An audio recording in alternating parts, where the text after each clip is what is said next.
You can listen to Iran's Supreme Leader, Ali Khamenei. I stress that the Islamic Republic has never been after nuclear weapons. You can listen to Iran's President, Hassan Rouhani. Nuclear weapons and other weapons of mass destruction have no place in Iran's security and defense doctrine and contradict our fundamental religious and ethical convictions.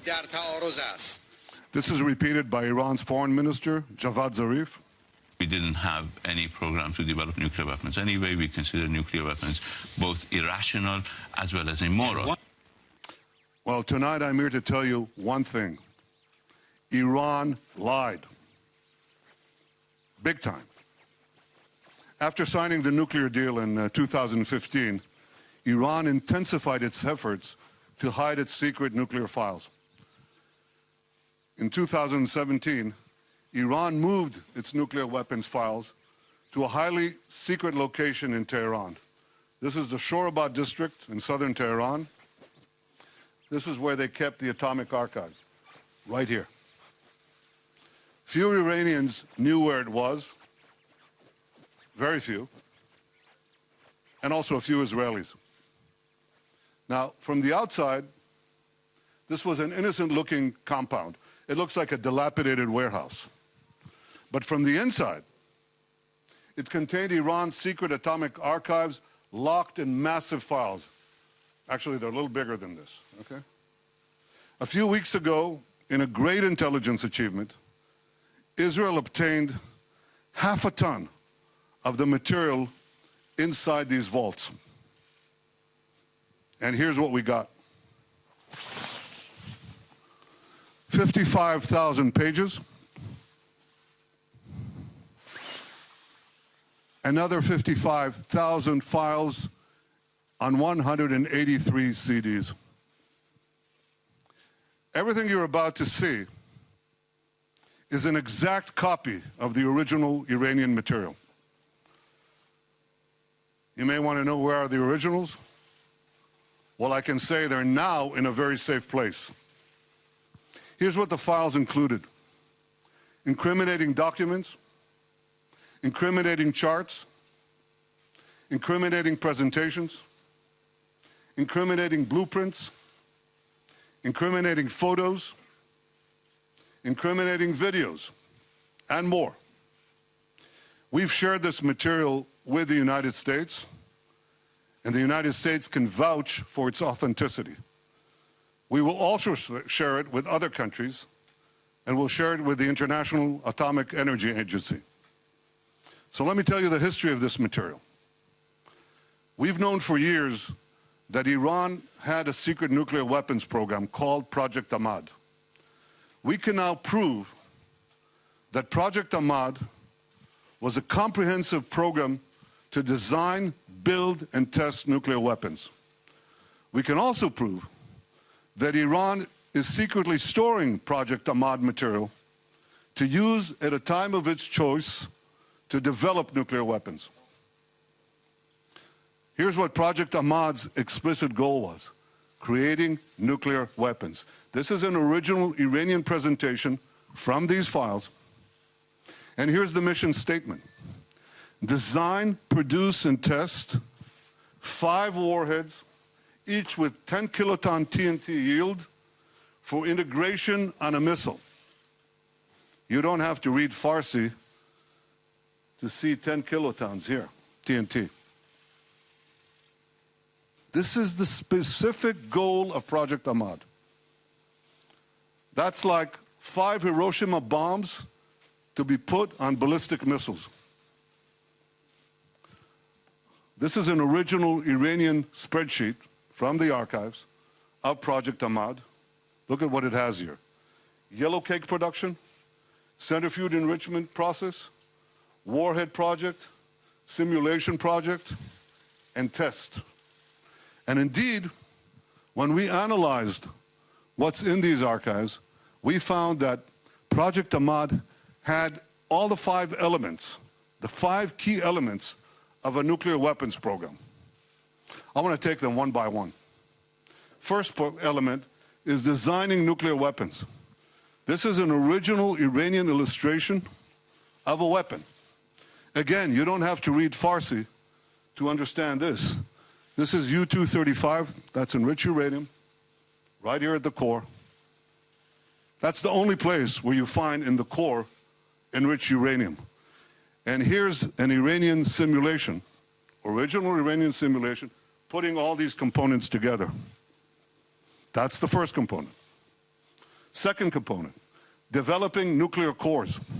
Here's a photo showing the casting process and a cast metal core from the archives. And here's the secret underground facility the Iranians were building to produce nuclear cores. We have hundreds of documents for each of these components. Third component, building nuclear implosion systems. This is an original Iranian photo of a measuring device for implosions. And here's a simulation of a nuclear implosion. Fourth element, preparing nuclear tests. Here's a map of 5 potential locations for a nuclear test in eastern Iran. 1, 2, 3, 4, 5. We have many, many more such documents. And fifth, integrating nuclear weapons on missiles. Here's a design for a nuclear payload on a Shahab-3 missile from the archive. Here's the warhead. Here's the bomb. And I don't have to remind you, I think, that Iran is continually expanding the range of its ballistic missiles, its nuclear-capable missiles. They started with 1,000 kilometers. They're now up to 2,000, roughly. They can reach Riyadh, Tel Aviv, Moscow, but they're working on far, far greater ranges. They're planning much longer range missiles to carry nuclear weapons.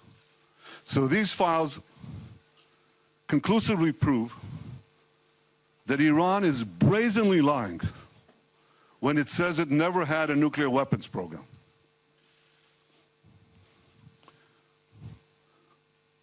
The files prove that. But here's what happened next. Iran was faced with mounting pressure in 2003. You remember that. That was following the Gulf War.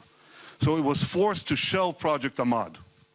But it didn't shelve its nuclear ambitions. So Iran devised a plan to do 2 things. First, to preserve the nuclear know-how from Project Ahmad. And second, to further develop its nuclear weapons-related capabilities. That plan came directly from Iran's top leadership. Here's another document from the archive. This is following the new directive of Iran's Minister of Defense, Mr. Shamkhani. Today is the director of the National Security Council. Following the new directive of Iran's Minister of Defense, the work would be split into 2 parts, covert and overt. A key part of the plan was to form new organizations to continue the work. This is how Dr. Mohsen Fakhrizadeh, head of Project Ahmad, put it. Remember that name, Fakhrizadeh. So here's his directive. It's right here. And he says, the general aim is to announce the closure of Project Ahmad, but then he adds, special activities, you know what that is, special activities will be carried out under the title of scientific know-how developments. And in fact, this is exactly what Iran proceeded to do. It continued this work in a series of organizations over the years. And today, in 2018, this work is carried out by Sapand. That's an organization inside Iran's defense ministry.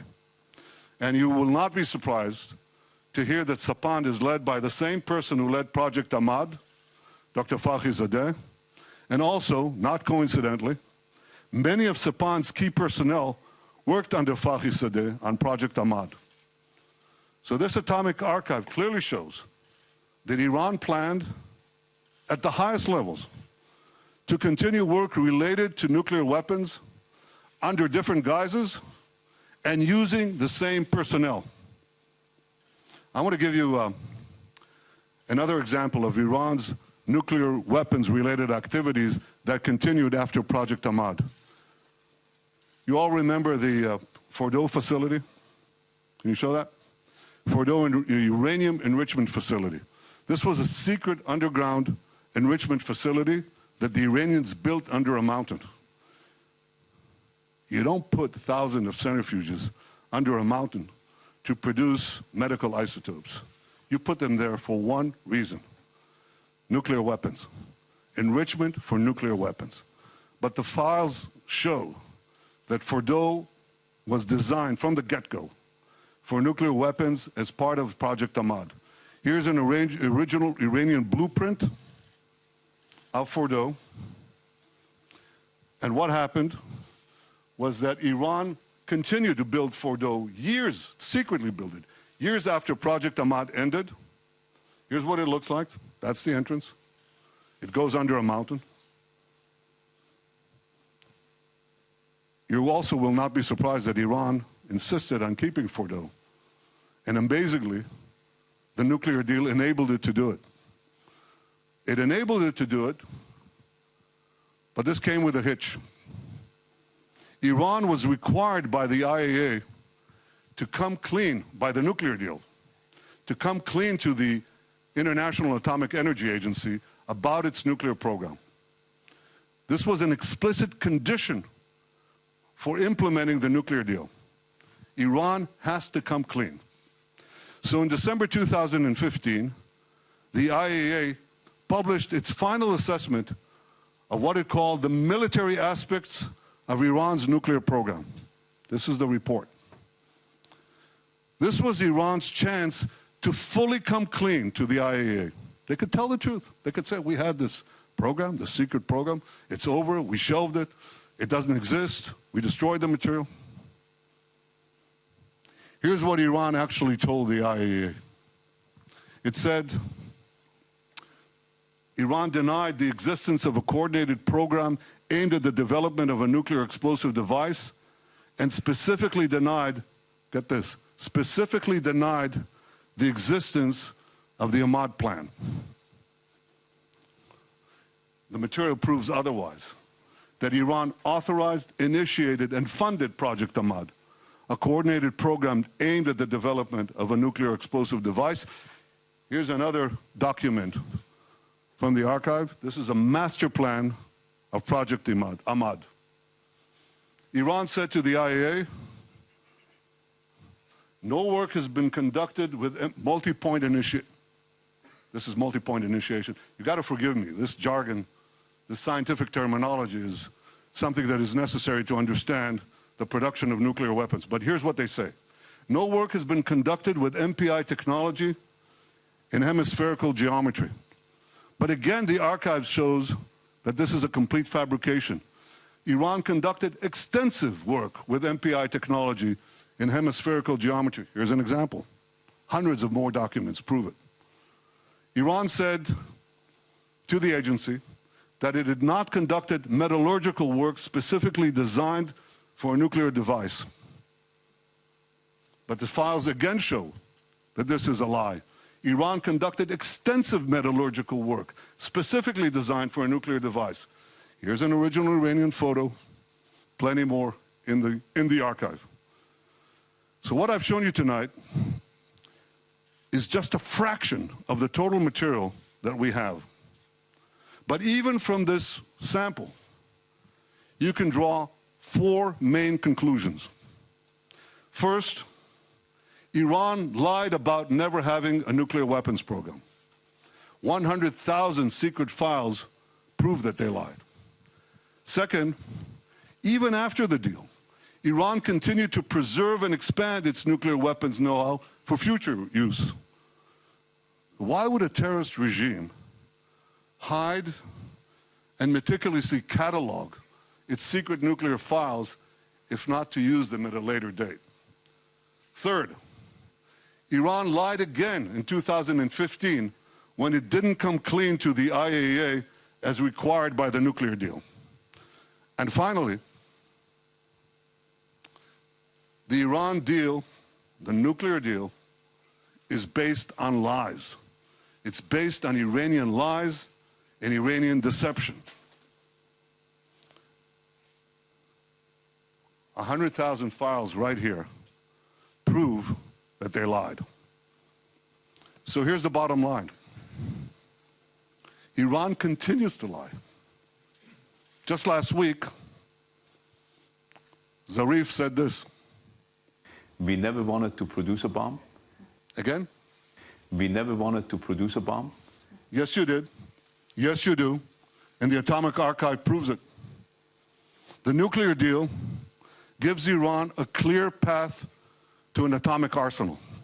It does so because it gives them the three components that are necessary to produce this arsenal. First, unlimited enrichment in a few years.